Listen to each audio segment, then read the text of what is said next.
Medyo patapos na tayo at tagaktak na yung pawis natin, pero maganda naman sa kalusugan yan eh. Diba?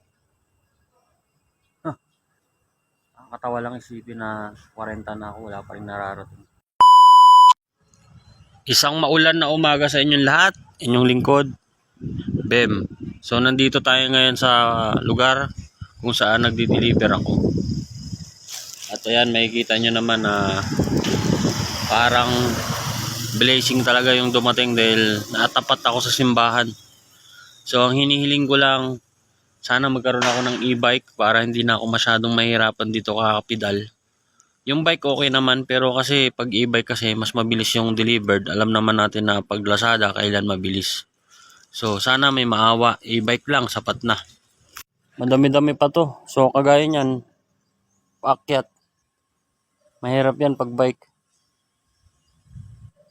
Pag sale, sobrang dami niyan. Siguro mga 15 na balik ako sa bahay para kunin yung parcel. Sabi nga nila, magtiwala lang. Siyempre yung tiwala, gawan natin ng galaw. So, let's go. Medyo maingay na rin pala yung kadena nito.